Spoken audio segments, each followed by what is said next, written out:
یا صاحب الزمان یا وارث قرآن۔ عزیزان محترم، 12 محرم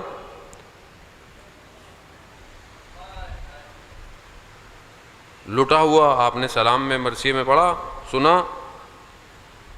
کاروان بڑی رونق کے ساتھ کربلا پہ اترا تھا، خیمے لگے تھے، ہماری سید زادیاں بڑے احترام کے ساتھ اتاری گئی تھیں، بہت مان کے ساتھ بنی ہاشم اپنے خیموں کے پہرے دے رہا تھا، مگر جیسے ہی بنی ہاشم کے چراغ بجھتے گئے، امام حسین علیہ السلام، آپ نے عاشورہ میں مصائب سنے ہوں گے کہ جب تک حضرت عباس تھے جب تک خیموں کی طرف نہیں دیکھتے تھے، صرف مقتل کی طرف جاتے تھے جو بدن اٹھانا ہوتا تھا، مگر جب حضرت عباس چلے گئے تو میرے مولا کی ایک نگاہ خیمے کی طرف اور ایک نگاہ مقتل کی طرف، نہ جانے کتنا خیال تھا میرے مولا کو اپنی بہنوں بیٹیوں کا، لیکن جیسے ہی میرے مولا دنیا سے گئے خیموں پر غارت پڑ گئی، خیمے جل گئے۔ عزیزان محترم، یہ جلے ہوئے خیمے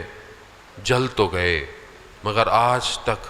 انسان کی جہالت کو روشنی دے رہے ہیں، یہ جلے ہوئے خیمے ہیں۔ عزیزان محترم، یہ دشمن نے خیمے جلائے، سمجھا کہ شاید میں اس خاندان کو مٹا دوں گا، مگر میرا سلام ہو بی بی زینب سلام اللہ علیہا پر کہ جنہوں نے اپنے بھائی کے اس پیغام کو ایسا زندہ رکھا کہ آج تک اسلام کی بقا زینب سے ہو رہی ہے۔ یہی تو ہے عزیزی، بڑا پیغام ہے یہ حضرت زینب کا کہ کربلا می ماند اگر زینب نہ بود، فارسی کا مصرع ہے کہ کربلا میں رہ جاتی اگر زینب نہ ہوتی۔ اور کتنا پیار ہے بھائی اور بہن کو، اور یہی بہن اب ہاتھوں میں رسیاں ہیں اور عجیب سی حالت ہے، یعنی ہمارے لیے پڑھنا شاید بہت آسان ہو لیکن ان کیفیت کو سمجھنا بڑا مشکل ہے۔ عزیزان محترم، یہی تو وجہ ہے کہ میرا چوتھا امام کئی سال تک گریے کرتا رہا، اور وقت کے امام نے بھی زیارت ناہیہ میں جس غم کو سب سے بڑا کہا ہے، غم بہت بڑے بڑے تھے کربلا میں، حضرت علی اکبر کا غم بہت بڑا غم تھا کہ میرا مولا امام حسین کہتے ہیں خاک ہو ایسی زندگی پر علی اکبر تمہارے بعد، خاک ہو، یعنی میرے مولا کے جملے ہیں، انکسرا ظہری، مولا عباس گئے، کہا عباس میری کمر ٹوٹ گئی، یعنی بڑے غم تھے، مگر وقت کا امام بھی ان سارے بڑے غموں کے علاوہ صرف اپنی پھپھی کے غم کو یاد کر رہا ہے۔ بڑا سخت ہے عزیزان محترم، آپ تصور کریں کہ آپ کی مائیں بہنیں ہوں، ہماری اوقات ہی کیا ہے، ہماری حیثیت ہی کیا ہے، ہم اپنے بازار میں اپنی بہن بیٹی کے ساتھ جا رہے ہوں، کوئی شخص دیکھ رہا ہو تو ہم اس پر لپک پڑتے ہیں، ہم اپنی بہن بیٹی کو لے کے نہیں جاتے کہ جگہ اچھی نہیں ہے، لوگوں کی نظریں اچھی نہیں ہیں، یہ ہم اپنے گھر سے، ہماری اوقات کیا ہے۔ اور وہ اہل رسول، وہ سید زادیاں جن کے بالوں کو سورج نے نہ دیکھا ہو، جو اپنے بابا کی زندگی میں باہر تک نہ نکلی ہوں، اللہ اکبر، کہ جب جاتے تھے اگر اپنی والدہ کی قبر مطہر پر کہ جو صرف مولا کو معلوم تھی، تو آگے مولا اور درمیان میں بی بی اور پیچھے جو ہیں وہ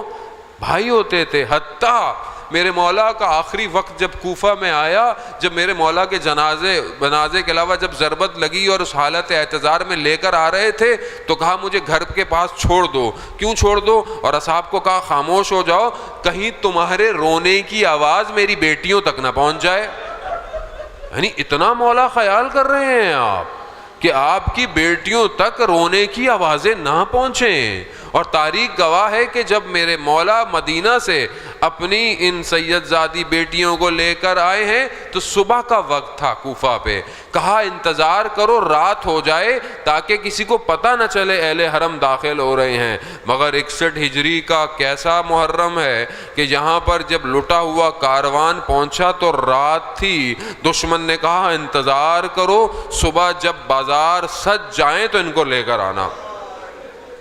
کتنا سخت ہے عزاداران محترم، آپ صرف اس بات کو تصور کریں اور کتنا سخت تھا میرے چوتھے امام کے لیے.